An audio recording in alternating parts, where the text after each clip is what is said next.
Bonjour à tous. Avant de poursuivre avec le contenu principal de cette vidéo, j'aimerais remercier sincèrement tous les anciens abonnés et les nouveaux, puisque depuis les incidents de l'année dernière sur ma chaîne YouTube, j'étais rendu à près de 3000 abonnés et je suis, on pourrait dire, tombé à zéro. Donc, je suis très content de voir la progression depuis que je suis revenu sur YouTube. Donc, je vous encourage bien sûr à aimer, à partager, à commenter le contenu de mes vidéos et à me faire vos suggestions à l'occasion. Donc, encore une fois, merci à tous et de retour au contenu. Au revoir. Nous sommes dimanche. Passé un peu 5 heures du matin. J'ai décidé de venir faire une petite balade pour, bien sûr, relaxer, mais aussi tester une pièce d'équipement ou deux. J'ai reçu l'autre module pour la tente, le Transformer de One Tigress. Et j'ai reçu l'autre module qui est comme la moustiquaire, une personne qui est compatible avec. Et j'ai aussi reçu d'autres matériels. Parce que je voulais me lancer un peu dans d'autres activités, comme la détection de métal. Donc j'ai reçu une pièce ou deux. Actuellement, moi, je n'ai amené que le pointeur, que j'ai trouvé relativement très efficace. Et je me suis dit qu'avec... J'allais improviser, par exemple, un bâton de marche, qui peut servir pour ma tente, bien sûr, mais comme extension pour mon détecteur de métal, que j'ai sur moi, que je vais vous présenter dans quelques minutes, juste pour faire quelques tests. Donc, je vais aller m'installer à quelque part tranquille et on va aller s'amuser un peu.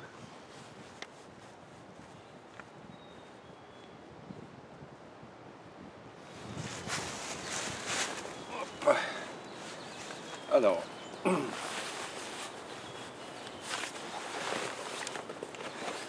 toujours mon fameux sac hollandais. Je n'ai pas fait de vidéo officielle encore sur les produits One Tigress que j'ai reçus. Mais ici, j'avais le fameux poncho demi-abri. Et ici, je l'ai reçu hier, je ne l'ai même pas ouvert encore.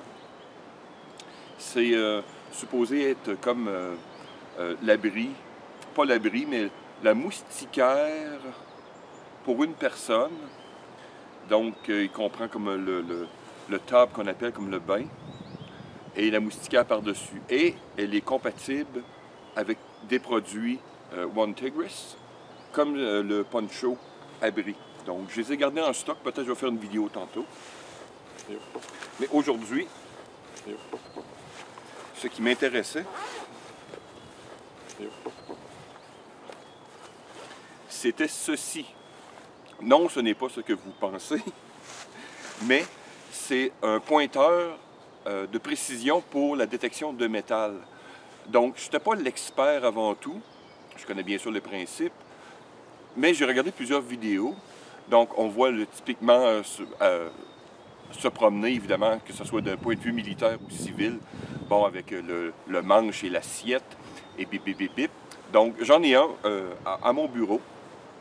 Mais aujourd'hui, j'ai remarqué que c'était le pointeur. Le pointeur sert que quand vous détectez quelque chose dans une région, vous allez gagner du temps en affinant votre recherche et en pointant littéralement l'objet. Donc, ça vous sauve énormément de temps. Mais j'ai remarqué que la sensibilité par rapport au détecteur l'autre que j'ai acheté, était sensiblement pareille, mais plus restreinte. Et je me suis dit, tiens, quand on veut voyager léger, donc, essayer de prendre mon bâton de marche et prendre du ruban ou un équivalent et le mettre au bout et me promener. Donc, c'est ce que je voulais faire ce matin pour le plaisir. On est dans un bois, donc il y a plusieurs personnes qui circulent, donc j'anticipe peut-être que je vais trouver des trucs. Mais c'est pour vous montrer un peu le produit et commencer à m'amuser un petit peu. Donc, voilà. Donc, je vais en bon québécois, patenter mon truc et je vous reviens. Donc, voici l'objet, le détecteur, le pointeur de détection de métal. Donc, évidemment, nous avons les détecteurs dans le manche. Nous avons le bouton pour l'activer. Il y a quelques fonctions, donc... Oh. Et un avion. Nous avons une fonction pour le mettre audio, vibration ou les deux. Et il y a une petite lumière ici. Donc, voilà. Et l'embout pour mettre la batterie. C'est une batterie de 9 volts. Donc, on peut l'immerser jusqu'à la lumière, ce qu'ils disent dans le manuel. Et aussi, quand vous achetez ce modèle, il vient avec un sac en plastique que vous pouvez le recouvrir au complet, ce qui n'altère absolument pas la détection, mais ce qui permet d'aller, par exemple, sous l'eau. Donc, j'ai mon bâton, j'ai du ruban et je vais faire quelque chose du genre, comme une lance de détection. Donc,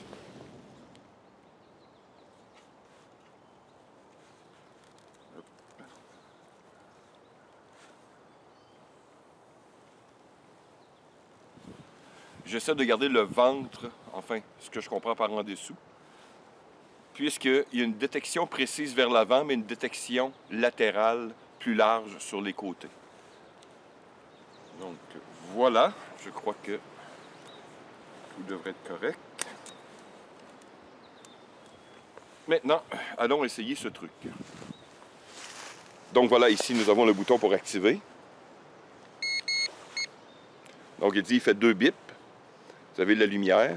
Et évidemment, maintenant, il s'agit, voyez-vous, évidemment, la caméra. Donc, je vais, par exemple, pour un peu s'entraîner, je vais prendre, par exemple, voilà, mon petit couteau, tout simplement, et je vais le mettre sur le sol et on va pouvoir un peu s'entraîner avec. Voyez-vous la chose?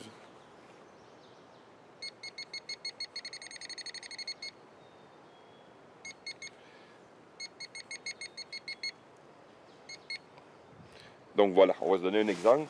Hop!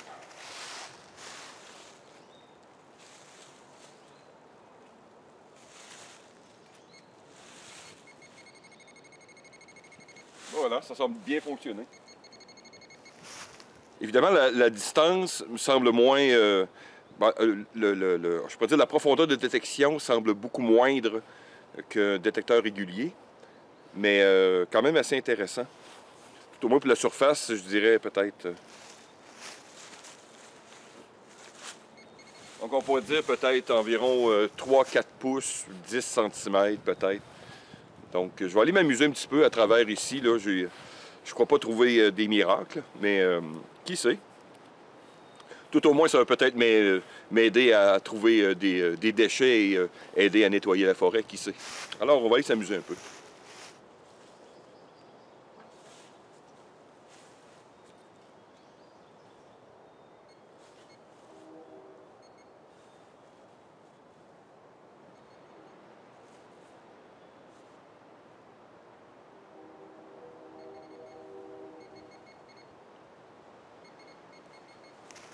J'ai aucune idée. Ah, papier d'aluminium compressé. Donc, quand même.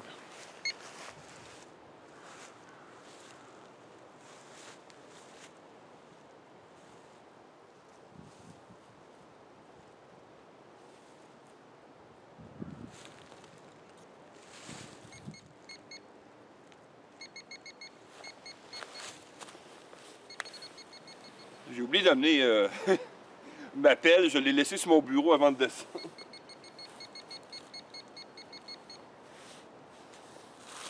Mais bon, c'est juste un petit entraînement. Ah.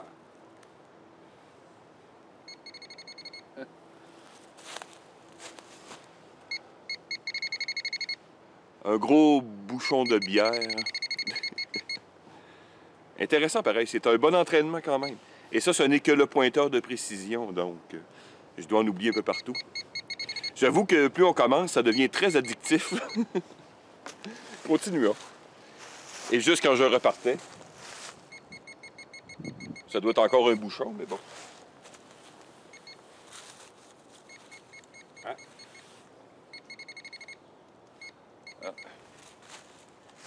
Donc ici, on a un couvercle de je sais pas, de produits alimentaires quelconques. Donc, bon.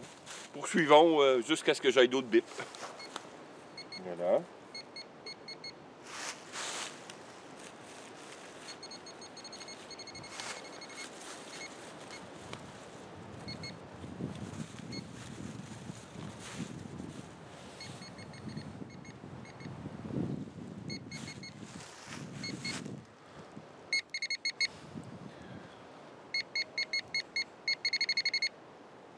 Comme deux choses. Ah, ça, c'est du chardon. Qu'est-ce que c'est? Aucune idée. On dirait de la roche, j'ai aucune idée c'est quoi. Je comprends pas de l'or. Encore trouver quelque chose. Je suis pas très sûr, mais on dit... c'est assez malléable. Je crois que c'est des cannes de bière tirées dans le feu.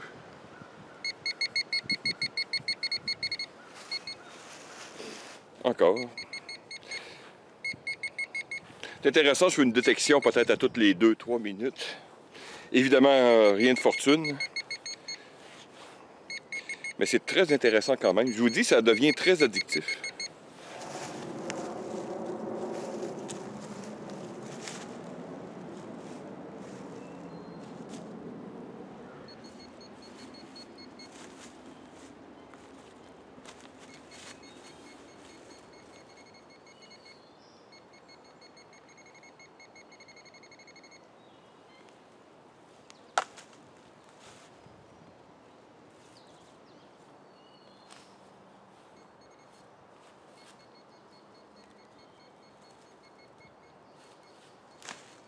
Au moins, ça permet de nettoyer la forêt.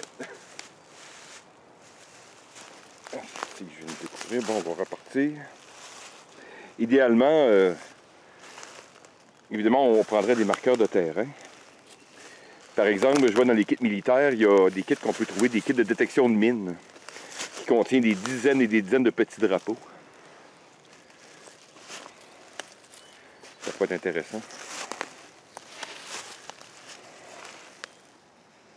Donc ça, je vais entendre un bip. Ah.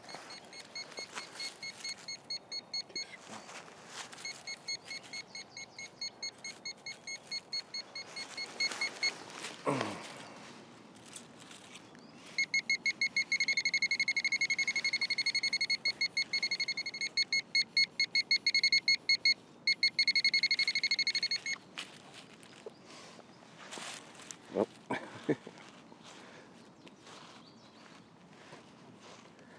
Encore un bouchon, mais bon. Bon, c'est assez amusé. Donc, oh. Donc, ça fait un premier petit test très intéressant. Donc, j'ai hâte d'essayer avec mon autre détecteur de métal avec une assiette classique. Donc, pour le fermer, on laisse son doigt pressé. 2, 3, voilà. Et voilà. J'ai regardé dans le manuel que ce modèle va se fermer automatiquement au bout de 600 secondes. Donc, mais sinon, j'ai vu, en faisant de la détection, je fais mettre un objet de métal comme pour réactiver. Mais en tout cas, pour l'instant, ça ne me cause pas de problème. Parce que je voyais dans les commentaires, certaines personnes trouvaient ça déplaisant parce que vous êtes comme en mode de détection et vous oubliez que l'appareil est fermé. Donc, mais enfin, comme je vous dis, un début à tout. Donc, passons à d'autres choses. Et bien sûr, avant que je reçoive encore des commentaires dans le YouTube, la poche que j'ai ici, c'est la Tasmanian Tiger. Je ne me souviens pas directement le modèle, mais je l'aimais bien. Je l'avais pris pour, si vous allez voir ma vidéo sur les Monts Gros, par exemple, ou d'autres petites expéditions. C'est une poche que j'aime beaucoup. C'est une poche qu'on pourrait dire un peu hybride, une poche banane ou poche de taille. Elle fait les deux. Je l'aimais bien parce que sa couleur, qui est une espèce de Sewer Ranger Green, fait pas trop militaire encore, ça tire un peu sur le gris. Pas de mollet, rien, donc ça a l'air d'une poche civile. Si vous attirez moins l'attention. Et vraiment rien de...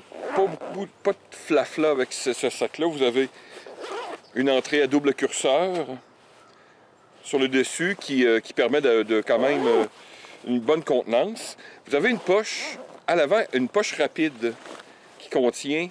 Donc ça l'accède à la poche principale, mais de manière plus rapide, avec des bandes élastiques.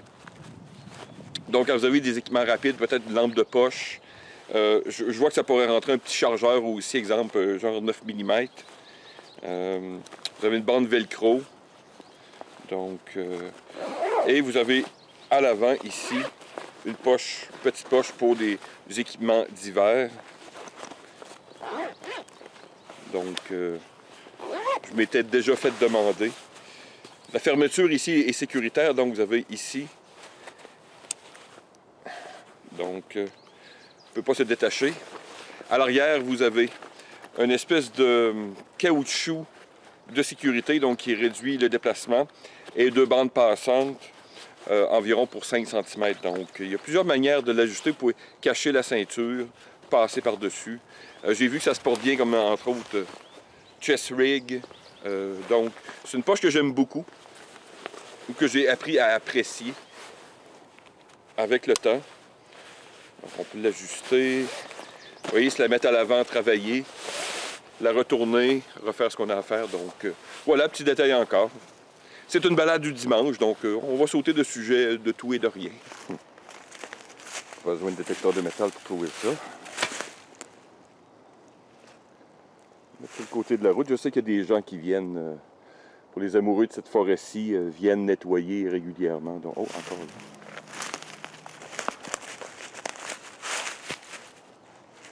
On a des pièces d'une tondeuse, on dirait. Je vais aller les déposer sur le côté du chemin pour que les gens puissent en disposer. Ou je la ramènerai à la poubelle tantôt, tiens.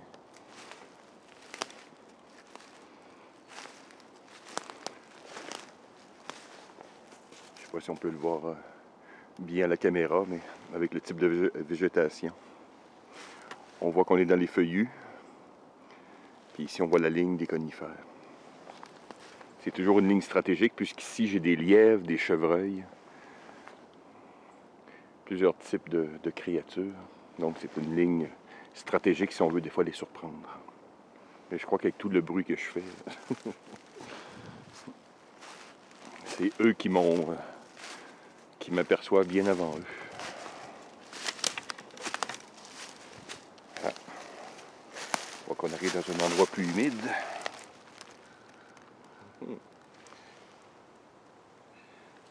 Tête de violon.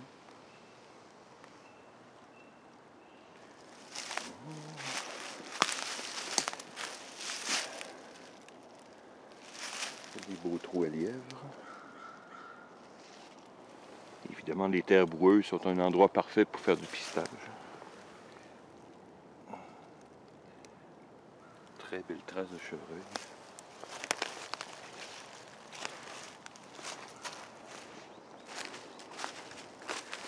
Quelque chose qui ressemble à un abri. Quelqu'un est venu s'entraîner. Voyons la technique, c'est sûrement pas un de mes étudiants. Donc, comme j'avais publié sur mon Facebook, j'avais reçu le poncho polyvalent de One Tigress, qui est ici. Et hier, j'ai reçu la moustiquaire tente une personne. Donc, les deux sont supposés être compatibles. Donc, ce n'est pas un review particulier, c'est juste que je voulais qu'on découvre ensemble ces produits. Et je vais être, on pourrait dire, aussi surpris que vous. Donc, en partant, je trouve un peu drôle, je ne sais pas si on voit bien la caméra. Ici, ça semble être, moi je peux dire, celui-ci est comme du Ripstop, couleur un peu plus foncée.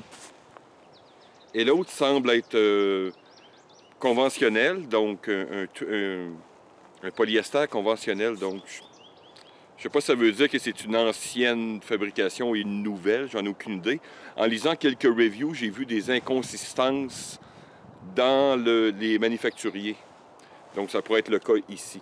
Donc, Mais dans les deux cas, ça semble avoir pratiquement le même poids. Comme je vous dis, je n'ai pas vérifié en atelier. Mais je m'attendais à ce que ça soit plus gros. Mais bon, on va vérifier. Il me reste un peu de batterie. Donc, on va faire un petit test rapide pour les deux. Donc, nous allons tester la première chose, qui est la moustiquaire une personne. Donc, voilà. Et ceux qui se posent encore des questions, les gants mécaniques, légers.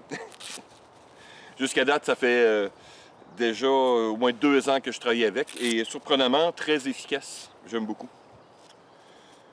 J'aurais inversé les velcro, j'aurais mis... mais bon, c'est le seul défaut que je leur trouve. Mais bon, avant que je me fasse encore poser des questions. Donc, qu'est-ce que nous avons? Qu'est-ce que nous avons? Hop. Donc, comme je vous dis ici, ça semble être, on dirait du D70 ou D75. Donc, avec une couche uréthane à l'intérieur. C'est très léger. Et tout est encore plié. Hop. Qu'est-ce qu'on a là? Qu'est-ce que nous avons? Je vais mieux mettre la chose à la caméra. Donc, petit sac pour des accessoires. Encore ici, nous retrouvons de la corde élastique, shock cord. 1, 2, 3, 4, 5 et 6 piquets d'aluminium standard avec du cordage. Petit détail. On va remettre ça de côté. Et je vais étendre la chose. Je vais déplacer la caméra et on va regarder cette chose.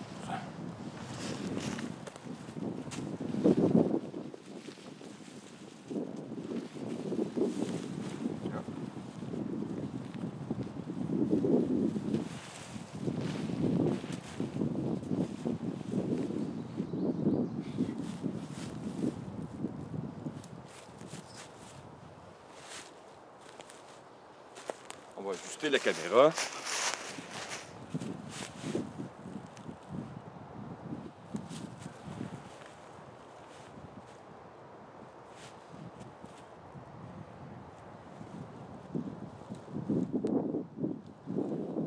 Ça semble bien tiré.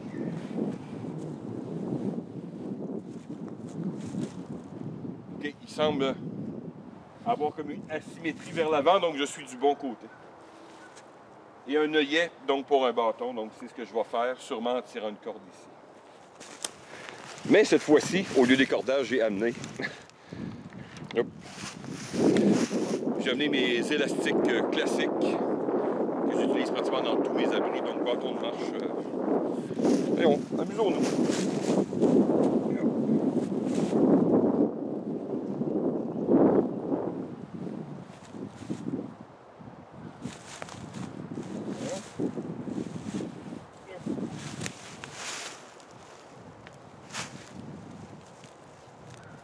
Voilà. Donc on va faire un petit tour avant tout. Donc qu'est-ce que nous avons pour l'instant? On voit bien sûr une moustiquaire qui semble extrêmement fine. Ici on a des points d'ancrage avec de la corde choc. Je ne sais pas l'utilité encore. On voit ici le passant pour l'œillet avec corde choc aussi, donc c'est fait pour une corde et autres, les piquets. Ici sûrement les passants quand on ouvre le moustiquaire. Donc les coins sont intéressants. Ici, on voit le bas. Donc on a peut-être un 20 cm peut-être. Les coins sont rigides ici. On a, je peux pas dire, peut-être une pièce d'aluminium. Et des sangles asymétriques, donc qui sont faites comme en angle, qui semblent être ajustables. Une tigrisse, voilà. Donc, aux 4 coins, c'est le même principe. Donc, en haut, ici, on voit encore les ancrages. Oh, ici, je suis dans le très haut. C'est pas grave, c'est le sol. Donc, voilà. Et fermeture à l'avant. OK, on a une fermeture en L. De chaque côté, à simple curseur. Bon. Je vais me remettre sur le trépied. pour vérifier la chose. Ici, le haut est renforcé. Ici, on voit du nylon ou du polyester. Donc, intéressant. Donc, voyons pour les fermetures. Une fermeture à simple curseur. Ok, voilà. Ouverture en L que l'on peut rouler, je suppose. Donc, rangement classique avec un barillet, on appelle ça à l'Inuit. Bon, maintenant, est-ce que je suis confortable dans le site?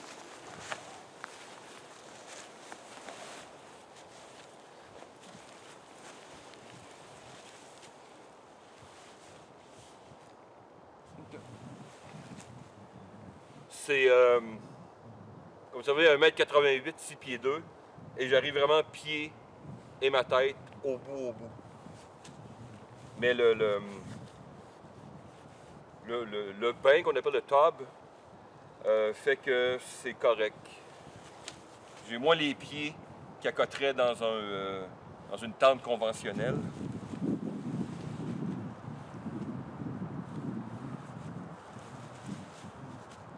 Donc vraiment, pour l'espace, pour l'instant, c'est correct. J'imagine avec un matelas ou autre, mais bon, j'ai pas amené de matériel lourd. Mais comme de fortune où vraiment, on veut juste profiter de la nuit, exemple dans le bois, sans toutes les moustiques, ça semble être fort intéressant. Maintenant, je vais y ajouter le poncho. Donc voici maintenant le poncho. Je me suis fait une petite vidéo que je n'ai pas publiée quand je l'avais reçue. Donc sûrement je mettrai des petits segments au montage. Mais c'est un peu le même principe. Quand on recevait poncho, on reçoit aussi un sac avec les piquets de la corde. Donc un peu les mêmes choses.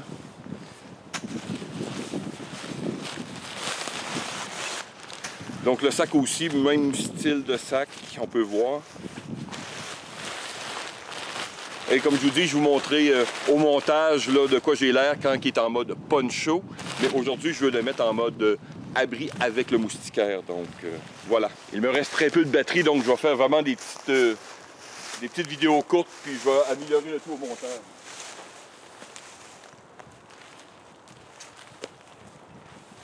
Il me reste que 2 minutes. Bref, voici le résultat. Les deux semblent effectivement totalement compatibles.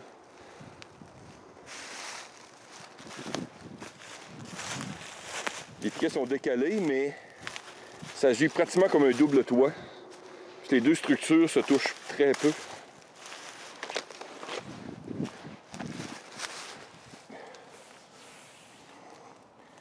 J'aurais beaucoup d'ajustements à faire. Mais si on parle d'un abri de fortune rapide, ça semble être vraiment très bien.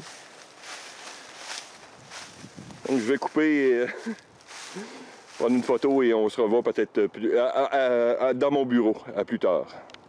Oh oui, je vais marcher. Il doit me rester quelques secondes pour filmer ces magnifiques trisques.